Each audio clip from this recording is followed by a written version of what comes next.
여러분 안녕하십니까? 뉴스투데이 제주입니다. 제주도 산하에 있는 각종 위원회가 서울시보다 많다고 합니다. 많은 것도 문제지만 공무원과 교수 중심으로 비공개 운영되고 회의 한 번 열리지 않는 위원회도 많다고 합니다. 권혁태 기자가 보도합니다. 초고층 빌딩인 드림타워의 사전 재난 영향성 검토를 위해 열린 위원회.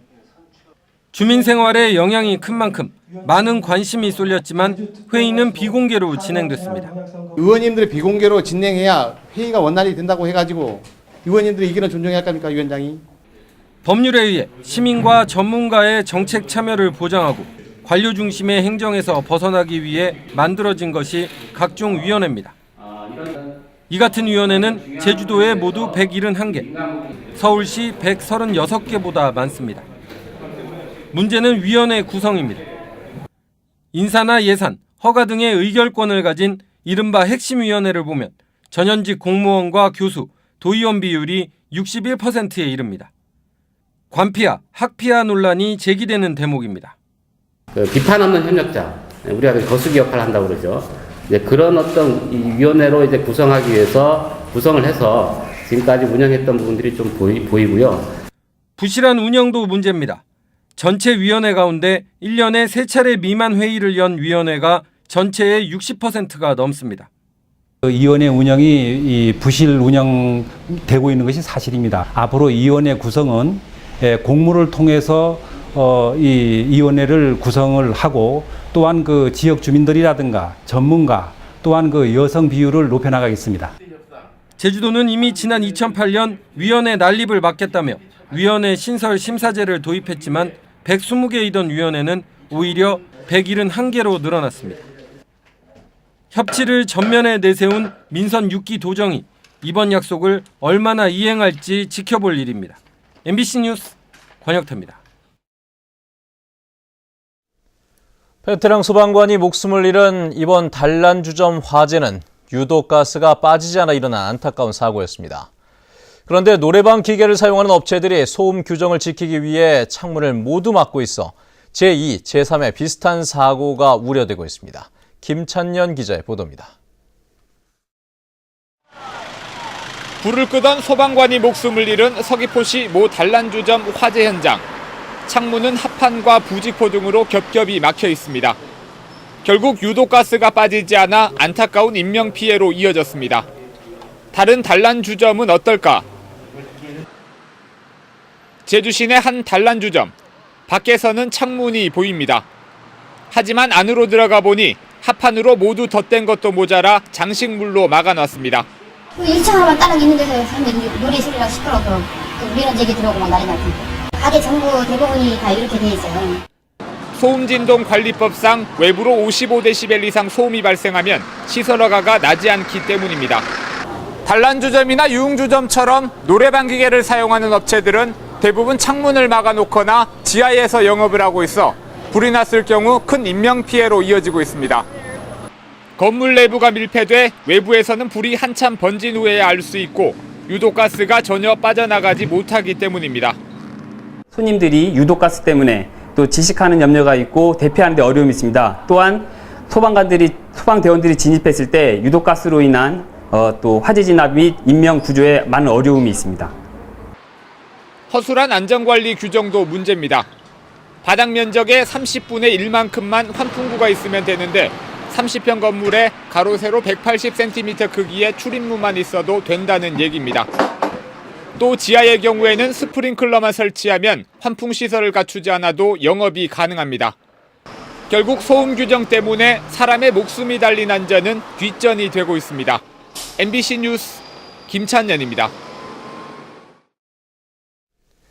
이런 안타까운 사고 뒤에는 악조건 속에서 화재 진압을 해야 하는 소방관들의 현실이 있습니다. 우리의 안전을 지켜줄 소방대원들이 인력 부족과 열악한 장비로 어려움을 겪고 있고 부상자도 늘고 있어 처우 개선이 시급하다는 지적입니다. 이소현 기자의 보도입니다. 단란주점 화재로 목숨을 잃은 고 강수철 119 센터장은 휴일 근무자가 아닌데도 현장에서 화재 진압을 하다 끝내 숨졌습니다. 현장 인력이 그만큼 부족하기 때문입니다. 119 센터의 한 팀당 기본 인력은 8명. 그러나 현재 시내권은 5.8명, 읍면 지역은 5.5명에 불과합니다. 사정이 이렇다 보니 불이 나도 화재 진압에 투입되는 인력이 턱없이 부족할 수밖에 없습니다. 또한 필수 소방 차량을 제외하고 펌프 차량이나 구급 차량이 출동하지 못하는 경우도 발생하고 있습니다. 진압대원 2명을 가지고는 현장에서 여러 가지 장비를 운용할 수 있는 인원이 없다는 게 참.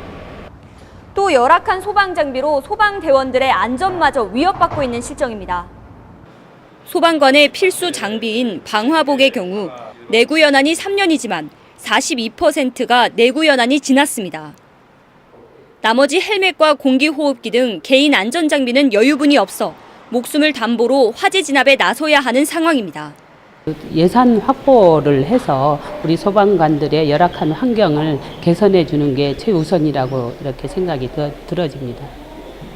지난 10년간 근무 중에 숨지거나 다친 제주도 내 소방대원은 60명. 이뿐만 아니라 사고 현장에서 충격적인 장면을 본 뒤 나타나는 공포와 불안 등 외상 후 스트레스 장애에 시달리는 소방관이 많아 장비 교체와 처우 개선이 시급해 보입니다. MBC 뉴스 이소연입니다. 넙치 가격이 폭락하면서 양식 수협이 수매에 나섰습니다. 100톤가량을 사들여 냉동 상태로 수출한다는 계획인데 근본적인 해결에는 한계가 있어 보입니다. 김현선 기자가 보도합니다. 팔어 운반차에서 양식 광어들을 얼음물에 쏟아붓습니다.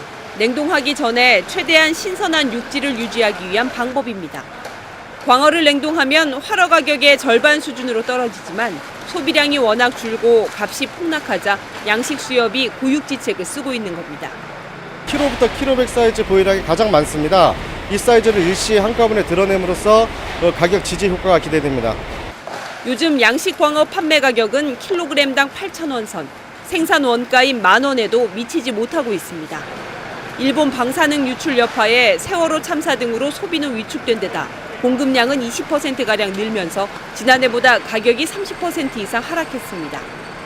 급기야 양식 수협이 이달 말까지 10억 원을 투입해 광어 100톤을 수매하고 있지만 임시 처방에 그칠 가능성이 커 보입니다. 소비도 너무 부진돼 있고요. 그리고 턱없이 공급량도 많이 늘어났고요. 그리고 지금 유통 차량도 지금 문제가 지금 많습니다. 이런 문제를 해결하기 위해서 어떻든 근본적인 처방이 필요할 거라고 생각하고 있습니다. 지금. 양식업계는 공급량이 일정 정도 줄 때까지 양식장 신규 허가를 중단해 줄 것을 제주도에 건의한 상황. 양식 어종의 다양화와 고품질 광어의 적정 생산을 위한 양식업계의 자구 노력이 시급해졌습니다. MBC 뉴스 김현선입니다.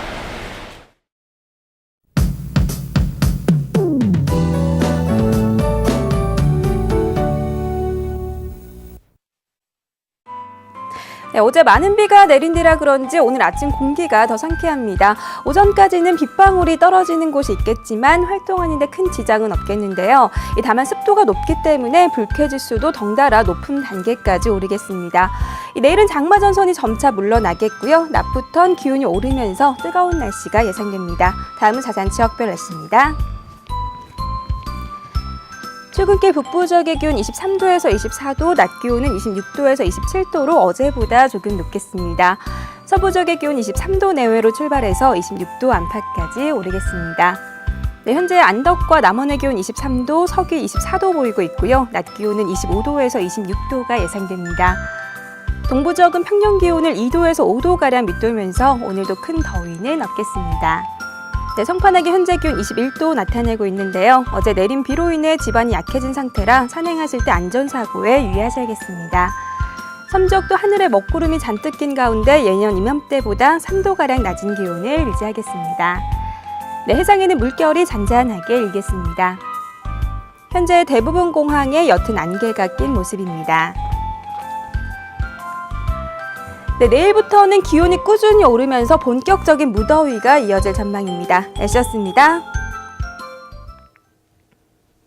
어제 오후 5시쯤 제주에서 출발해 목포에 도착한 카페리 여객선인 시스타 크루조에서 서울시 67살 남모 씨와 대전시 59살 황모 씨가 목포에 입항한 뒤 보이지 않아 해양경찰이 수색에 나섰습니다.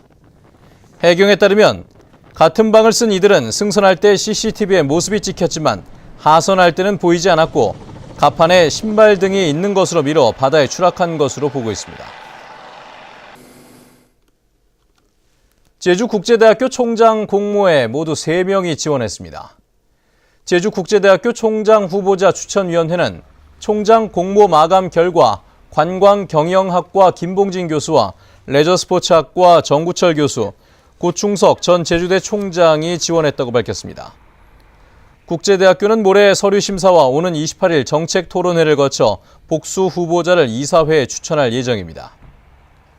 옛 산업정보대와 탐라대가 통합돼 재작년에 새로 개교한 제주국제대학교는 2년 동안 이사회 갈등으로 총장이 공석 상태입니다. 다음은 문화예술계 소식과 생활 정보를 정유진 아나운서가 전해드립니다. 제주 청교련은 오늘 저녁 6시 30분 제주학생문화원 대극장에서 서울 마하보리사 주지인 자명스님을 초청해 토크 콘서트를 엽니다. 극단 파노가리는 오늘부터 사흘 동안 오후 4시와 7시 2차례씩 제주도 문예회관 소극장에서 뮤지컬 타고나지 않은 자의 꿈 공연을 펼칩니다. 제주 여성인권상담소 창립 10주년 기념식과 여성인권 디딤돌상 시상식이 오늘 오후 4시 그랜드 호텔에서 열립니다. 제주도 교원단체 총연합회는 오늘 오후 3시 30분 설문대 여성문화센터에서 한국형 12성품 교육론을 통한 인성교육이란 주제로 교원 연찬회를 개최합니다. 제주도 미술대전 역대 대상작품 전시회가 다음 달 9일까지 도림미술관에서 마련됩니다. 제주영상위원회는 다음 달 1일부터 문화 PD 양성교육을 실시하기로 하고 수강생을 모집합니다. 국립제주박물관은 여름방학을 맞아 청소년들을 대상으로 콜럼버스 문화유산 탐험달 내 친구 베트남 체험 프로그램을 운영하기로 하고 오는 20일까지 참가 신청을 받습니다. 제주시 에어워르 보타리 에너지 주식회사는 캐드원 1명을 채용합니다. 급여는 월급 160만 원 이상으로 자세한 사항은 747국에 8826번으로 문의하면 됩니다. 생활문화정보 정유진입니다. 도내 감귤 재배 면적이 조금 줄었습니다. 제주도는 지난 5월 감귤 재배 실태를 조사한 결과 새로 조성된 감귤원이 19헥타르, 폐원 감귤원은 25헥타르로 면적이 6헥타르 감소했다고 밝혔습니다. 특히 온주에서 한라봉 등 만감류와 극조생으로 품종을 바꾼 면적이 30헥타르입니다. 제주도의 감귤 재배 면적은 2만 577헥타르입니다. 제주도는 최근 레저와 치유 목적 등의 승마 수요가 증가함에 따라 에코힐링, 말레길 조성 사업을 추진한다고 밝혔습니다. 오는 2016년까지 추진되는 이번 사업에는 예산 34억 원을 들여 관광마루 100km를 조성하고 이용객 편의시설과 말 휴식 공간 5곳을 조성할 계획입니다. 우선 이달 말까지 마루 예정지 수요 조사를 실시한 뒤 사업 추진단을 구성해 대상지를 확정하고 1차 사업은 오는 9월부터 시작할 예정입니다. 제주도가 지난달 10일부터 한 달 동안 제주발전연구원에 맡겨 도민 안전의식을 조사한 결과 각종 재난으로부터 안전하지 않다는 인식이 높은 것으로 나타났습니다. 종류별로는 자연재난에 대해 응답자의 46.9%가 보통, 33.8%는 안전하지 않은 편이라고 답했고 사회 재난에 대해서는 45.1%가 보통, 43.8%가 안전하지 않은 편이라고 응답했습니다. 특히 도민 안전을 위해 34.2%가 규제 강화 등 제도 개선이 필요하다고 지적했습니다. 각급 학교의 여름방학이 이번 주에 시작됩니다. 제주도 교육청에 따르면 모레 저청초등학교와 무릉초등학교, 고산중학교, 한국뷰티고등학교 등 43개 학교를 시작으로 오는 31일까지 모든 학교가 여름방학에 들어갑니다.